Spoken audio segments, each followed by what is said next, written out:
신 하나님 아버지를 내가 믿사오며 그 외아들 우리 주 예수 그리스도를 믿사오니 이는 성령으로 잉태하사 동정녀 마리아에게 나시고 본디오 빌라도에게 고난을 받으사 십자가에 못 박혀 죽으시고 장사한 지 사흘 만에 죽은 자 가운데서 다시 살아나시며 하늘에 오르사 전능한 신 하나님 우편에 앉아 계시다가 저리로서 산 자와 죽은 자를 심판하러 오시리라. 성령을 믿사오며 거룩한 공회와 성도가 서로 교통하는 것과 죄를 사하여 주시는 것과 몸이 다시 사는 것과 영원히 사는 것을 믿사옵나이다. 아멘. 좋으신 하나님 감사합니다. 오늘 이 새벽에도 하나님 전으로 우리의 발걸음을 인도해 주신 것은 하나님을 믿는 믿음으로 하루를 시작하라라고 하는 것과 오늘 하루의 시작이 믿음의 말로 시작하라라고 하는 하나님의 뜻인 줄 믿습니다. 하나님, 오늘 이 새벽을 통하여 믿음의 말하게 하시고 믿음의 말을 듣게 하옵시고 그 믿음의 말을 따를 때에 놀라운 변화 역사 일어나게 도와주옵시고 하나님을 찬송케 하옵소서. 감사드리며 예수님의 이름으로 기도합니다. 아멘. 하나님 말씀 봅니다. 하나님 말씀은 이사야서 12장 1절로 6절까지 말씀을 한 절씩 교독으로 읽습니다. 이사야서 12장 1절에서 6절까지 말씀 한 절씩 교독으로 읽겠습니다. 그날에 내가 말하기를 여호와의 주께서 전에는 내게 노하셨사오나 이제는 주의 진노가 돌아섰고 또 주께서 나를 안위하시오니 내가 주께 감사하겠나이다 할 것이니라. 보라, 하나님은 나의 구원이시라. 내가 신뢰하고 두려움이 없으리니 주 여호와는 나의 힘이시며 나의 노래시며 나의 구원이심이라. 그러므로 너희가 기쁨으로 구원의 우물들에서 물을 기르리로다. 그날에 너희가 또 말하기를 여호와께 감사하라. 그의 이름을 부르며 그의 행하심을 만국 중에 선포하며 그의 이름이 높다 하라. 여호와를 찬송할 것은 극히 아름다운 일을 행하셨음이니 이를 온 땅에 알게 할지어다. 시온의 주민아 소리 높여 부르라. 이스라엘의 거룩하신 이가 너희 중에서 크심이니라 할 것이리라. 아멘. 인생을 살아가다 보면 어둡고 긴 터널을 지나야 할 때가 있습니다. 터널의 길이라고 하는 것은 이전까지는 밝은 길을 걸어왔는데 앞이 터널에 있게 되면 이제 그 앞으로는 이제 깜깜한 길을 걸어가야 된다라고 하는 거죠. 칠흑 같은 어둠 속에서 앞으로 얼마나 더 가야 끝이 나올지 알 수 없게 되면 두렵고 답답할 것입니다. 그런데 고난의 그 터널을 통과하는 요령은 멈추지 않고 계속 걸어가면 반드시 환한 빛이 기다리고 있는 출구가 나온다는 사실입니다. 터널을 지나게 되는 사람들은 대부분 이 터널을 통과하는 과정에서 왜 하필 나한테 이런 어두운 길이 생겼을까 하는 마음으로 원망도 하고 불평도 하죠. 근데 그 터널을 다 통과한 다음에는 이렇게 말합니다. 지나고 보니까 이 길이 가장 빠르고 안전한 길이었구나. 하나님이 내 삶에 허락하신 최선의 길이었구나. 그런 것들을 이제 고백하게 되는 겁니다. 만약에 터널이 없었다면 보통 대부분 터널은 산에 있잖아요. 그 터널이 없었다면 산 꼭대기까지 올라갔다가 내려가야 되는 거예요. 아니면 멀리 그 산 자락 끄트머리로 멀리 돌아가야만 합니다. 그런데 터널을 지나고 났더니 그 길이 가장 좋은 길이었다는 사실과 누군가 나를 위해서 그 터널을 만들어 놨다는 사실에 감사하게 됩니다. 그래서 11장 16절 어제 마지막 절의 말씀이 이런 말씀이었어요. 그의 남아있는 백성 곧 아수르에서 남은 자들을 위하여 큰 길이 있게 하시되 이스라엘이 애굽 땅에서 나오던 날과 같게 하시리라. 그리고 이제 오늘 본문 12장으로 넘어오게 되면 그 어두운 터널을 빠져나온 이 남은 자들이 출구 앞에서 하나님을 향해서 터뜨리는 감격과 그 회복에 대해서 감사하고 찬송하는 것이 오늘 본문의 내용입니다. 이 말씀을 통해서 우리 삶의 터널 끝에 예비된 하나님의 놀라운 반전과 기쁨을 누리시기를 주님의 이름으로 축원을 드립니다. 그래서 오늘 세 가지 기쁨 한번 생각해 보는데, 첫 번째 기쁨은 상황이 뒤집어지는 역전의 기쁨이죠. 오늘 1절 말씀에 이렇게 기록되어 있어요. 그날에 내가 말하기를 주께서 전에는 내게 노하셨으나 이제는 주의 진노가 돌아섰고 또 주께서 나를 안위하시니 내가 주께 감사하겠나이다 할 것이라. 이 말씀은 우리가 2주 동안에 살펴본 그 나오미를 통해서 다시 한번 확인해 보는 거예요. 루키서 1장에서 나오미는 나를 나오미라고 부르지 말고 마라라고 부르라. 전능자가 나를 심히 괴롭게 하셨다. 탄식이죠. 또한 한편으로는 원망일 수 있습니다. 그런데 이 탄식이 4장에 가서는 안위와 감사로 바뀌었어요. 전에는 하나님의 진노와 징계로 인해서 어두운 밤을 지나는 것 같았지만 돌이켜 보니까 그 모든 과정 가운데 하나님이 함께 하셨고 한 번도 한순간도 하나님이 그 손을 놓으신 적이 없으시고, 뿐만 아니라 잘못된 선택을 해서 고통을 받았는데 고난을 당했는데 그런 나오미에게 다시 옳은 길을 선택할 수 있는 기회를 주셨고, 그리고 그 옳은 길을 통해서 하나님은 복을 주셨습니다. 우리의 인생도 마찬가지입니다. 고난의 터널 속에서는 하나님이 나를 버리셨나 싶지만 주님은 그 터널을 통해서 우리의 불순물들을 다 털어내시고 마침내 주의 안위와 구원의 빛을 보게 하십니다. 그래서 이 고난 속에서 한 믿음 없는 말들, 그렇잖아요. 우리 어려움 당하면 우리의 믿음이 그대로 드러나요. 믿음이 있는 것 같았는데 편안할 때 믿음이지, 어려운 일들 생기게 되고 힘든 일 만나게 되면 다 믿음 없는 말을 해요. 하나님 나를 버리셨다는 둥, 하나님이 안 계신다는 둥. 그건 뭘까요? 우리 밑바닥을 하나님 다 드러내시는 거예요. 내 수준이 이 정도밖에 안 되는구나. 믿음이 있는 줄 알았는데 내 믿음이 참 보잘것없는구나. 그 믿음을 누가 붙들어 주세요? 우리가 생각할 때 우리는 내가 믿음이 있는 줄 알아요. 내 믿음. 여러분, 신앙생활 오래 한 게 내 믿음이 아니고, 봉사하고 헌금 많이 하고 주일 잘 지키고 이게 내 믿음이 아니고 하나님이 나를 붙들고 계시는 거예요. 우리는 다 죄인된 본성을 가졌으니까 그 본성은 자꾸 죄로 가는 거죠. 죄로. 하나님에게서 멀어지려고 하는. 근데 그런 우리를 하나님이 자꾸 끌어당기시는 거예요. 그게 믿음입니다. 믿음. 힘든 일 만나면 저나 여러분이나 다 할 것 없이 누구나 다 믿음 없는 말들이 나와요. 믿음 없는다. 힘들어 죽겠다. 이건 왜 이래? 원망도 나오고 불평도 나오고. 그러니까 이스라엘 백성을 탓할 이유가 아닌 거죠. 다 똑같습니다. 근데 어떻게 해요? 그 속에서 하나님 우리를 다듬으면서 힘들 때 했던 그 믿음의 말을 하나님을 경험하게 하신 다음에 그 다음에 믿음 없었던 말을 믿음의 말로 바꿔주시는 거예요. 하나님을 알게 하시는 거죠. 그래서 2절 말씀 가운데 이렇게 고백합니다. 하나님은 나의 구원이시라. 내가 신뢰하고 두려움이 없으리니 주 여호와는 나의 힘이시며 나의 노래시며 나의 구원이십니다. 구원의 하나님을 만나는 거죠. 그 고난을 통해서, 어려움을 통해서 하나님 나를 건져주십니다. 그 두 번째 기쁨이 뭐냐면 고난을 통해서 구원의 하나님을 만나는 기쁨이 됩니다. 3절 말씀 가운데 보면 이렇게 기록되어 있어요. 그러므로 너희가 기쁨으로 구원의 우물들에서 물을 기르리로다. 구원의 우물들에서 물을 빚는다라고 하는 이 말씀을 가지고 또 이제 요한복음 4장의 수가성 여인 한번 생각해 보겠습니다. 여인의 문제가 무엇인지 성경은 이야기하지 않지만 남편이 5명이나 있었고 그리고 지금 6번째 남편과 살고 있음에도 삶의 갈증은 채워지지 않았습니다. 그녀의 인생 자체가 어두운 터널이었습니다. 그런데 그 터널 때문에, 그 고난 때문에 예수님을 만나게 되는 거죠.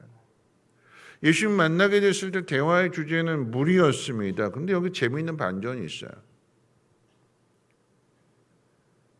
물동이를 들고 왔고 뭐 두레박이든 뭐가 됐든지 간에 그 우물에서 물을 풀 수 있는 그 도구를 가지고 있는 것은 여인입니다. 그래서 예수님께서 물을 달라고 요청했어요. 근데 거절합니다.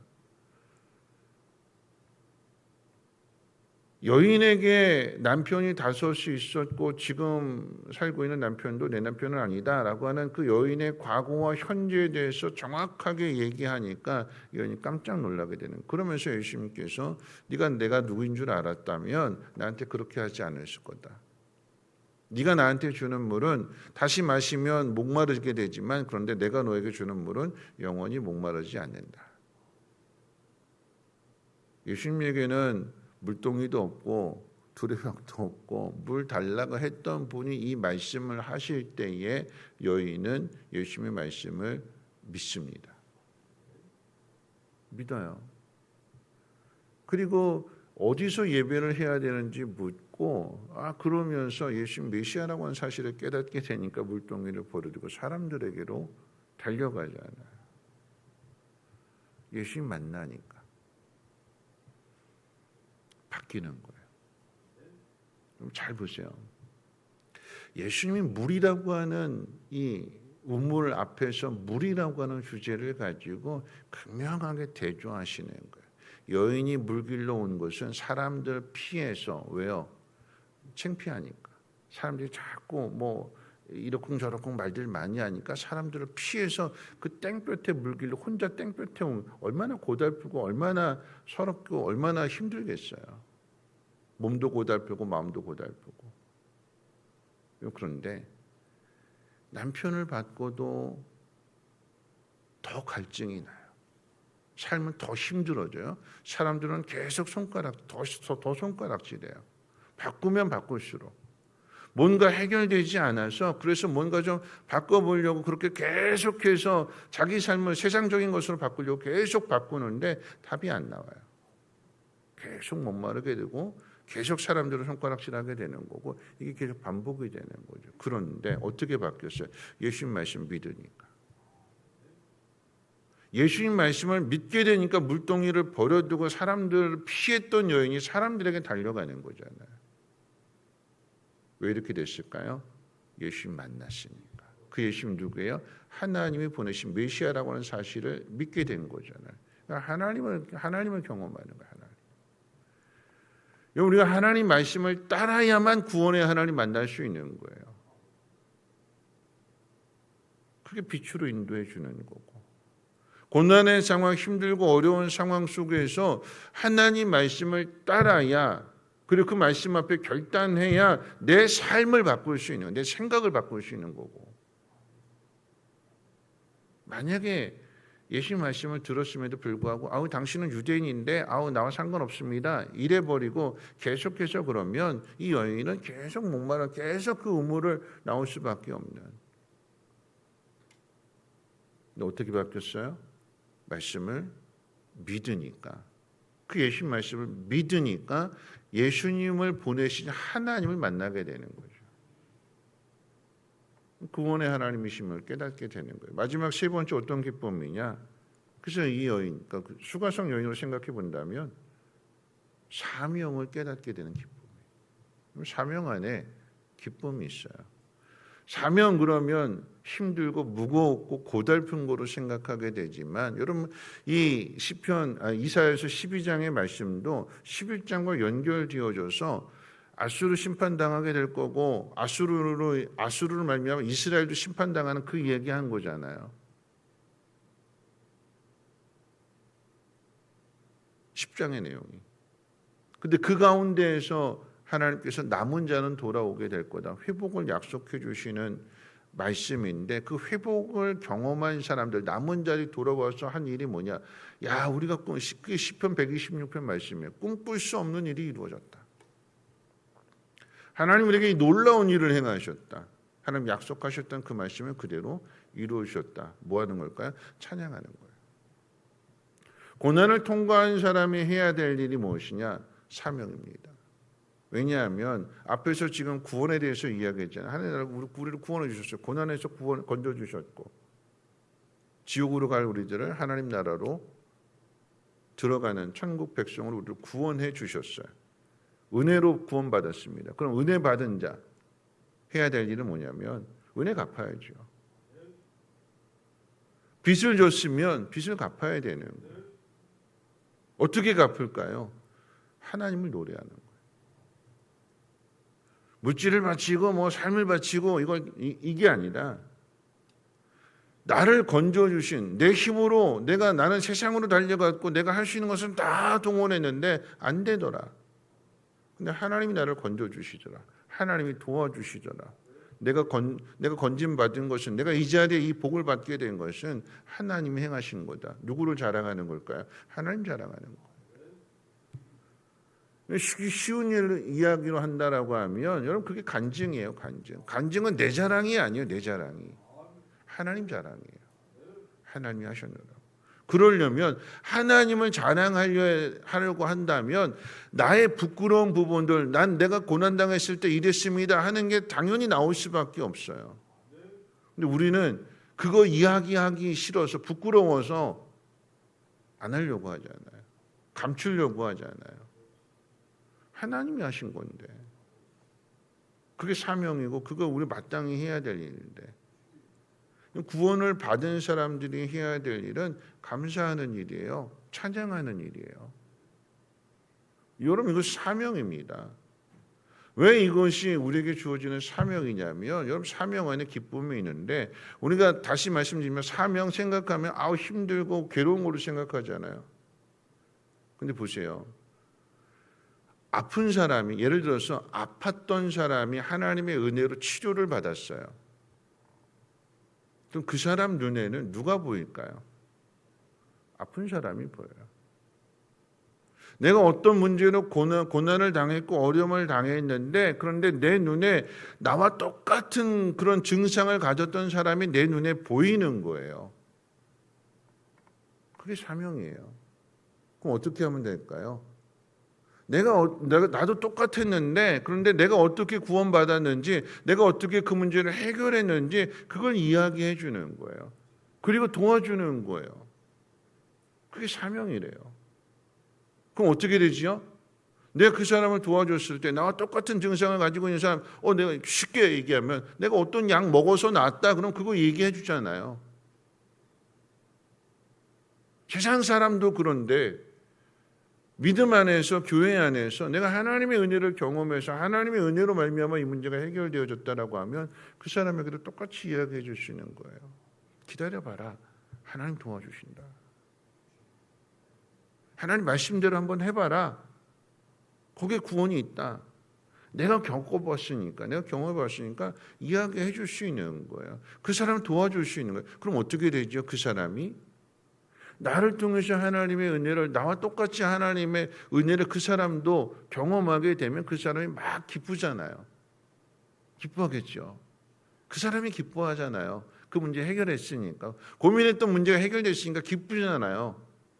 그 사람이 기뻐하는 모습을 보는 나는 어떨까요? 나도 기뻐요. 그 사람이 그렇게 그 고난의 터널을 빠져나온 그 모습을 보는 나도 기뻐요. 그 기쁨이 2배가 되는 거죠. 근데 기쁨은 단지 2배로 끝나지 않습니다. 왜냐하면 그 사람이 나를 따라요.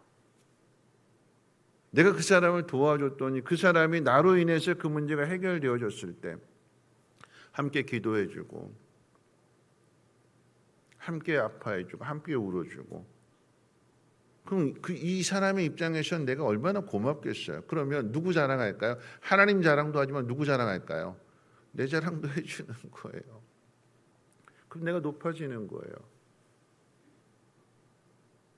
사명이 무거운 것이 아니라 거저받아서 내가 거저받은 은혜 감사해서 내가 어떻게 보답할까? 내가 하나님 자랑해야겠다 그랬더니 거기에 기쁨이 더 커지는 거예요. 그렇게 도움받은 사람과 도와준 사람, 서로 기뻐하는 사람이 하나의 공동체가 된다고 한번 생각해 보세요. 그럼 어떻게 될까요? 기쁨은 더 커지는 거예요. 어떤 어려운 문제가 생기면 함께 기도하잖아요. 저는 이 사람이 어려웠을 때 힘들었을 때 내가 이 사람을 위해서 기도해 줬는데 이제는 기도하는 사람이 점점 많아지게 되는 거예요.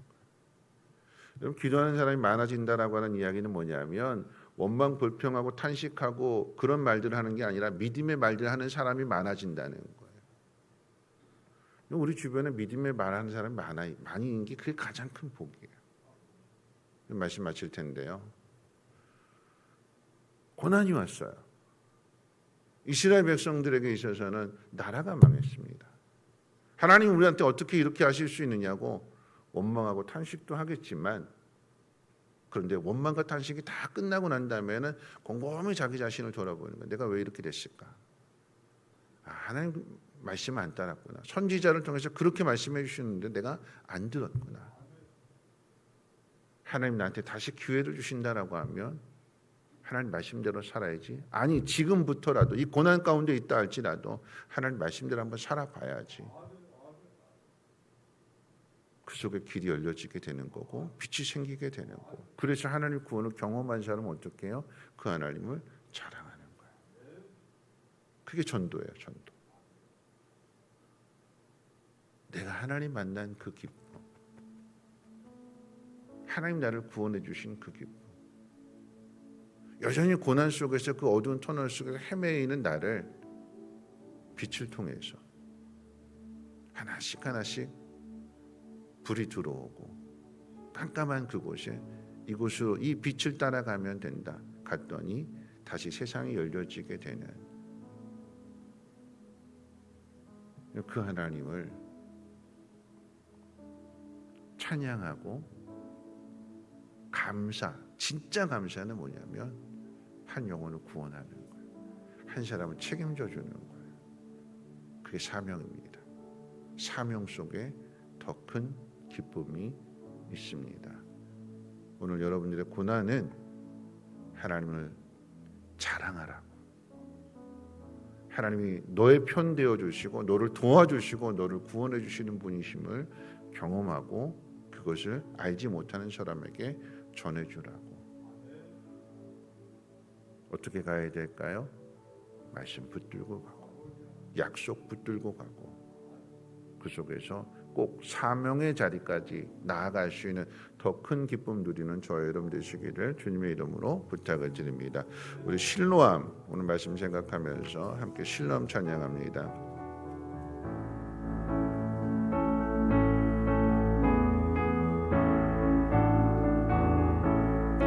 어두운 밤에 캄캄한 마음에 새벽을 찾아 떠난다. 종이 울리고 닭이 울어도 내 눈에는 오직 밤이었어. 우리가 처음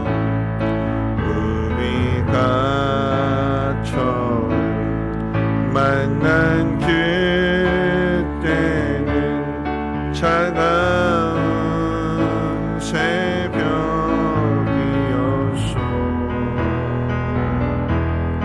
주님 마음속에 사랑이 있음을 나는 느낄 수가 있었어.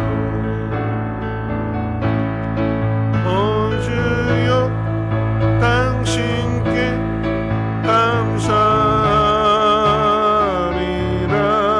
실로아 내게 주심을 나에게 영원한 사랑 속에서 떠나지 않게 오주여 당신께 오주여 당신께 감사하리라. 실로아 내게 주심을 나에게 영원한 사랑 속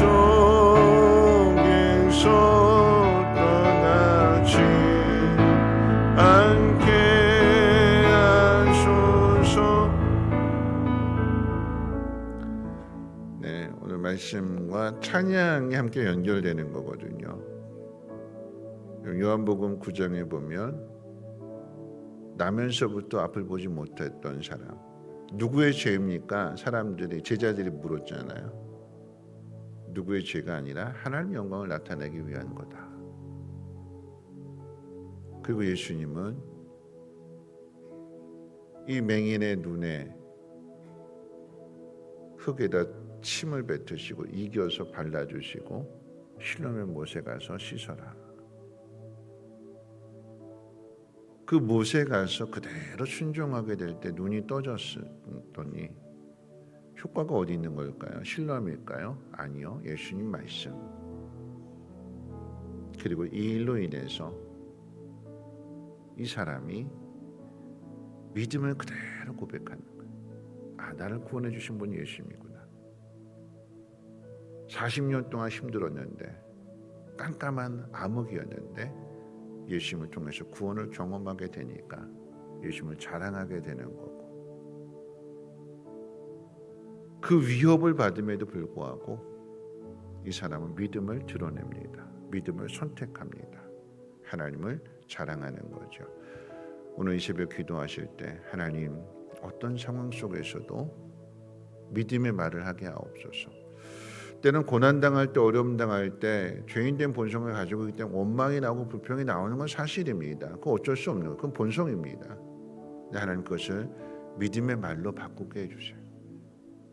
물 아무리 우물물 뚫어 다녀봐야 내 삶은 바뀌지 않습니다. 목마름은 더 커져갈 뿐. 하나님, 예수님 말씀을 따름으로 인하여서 내 삶이 바뀌어지게 되고 고난이 복이 되게 하시고 그 경험된 자리에서 사명 감당할 수 있는 우리의 믿음이 되게 도와주시옵소서. 하나님, 내가 하나님의 은혜를 경험했다면 내가 은혜를 어떻게 보답할까? 감사하는 일이고 찬양하는 일이고 또한 간증하는 일입니다.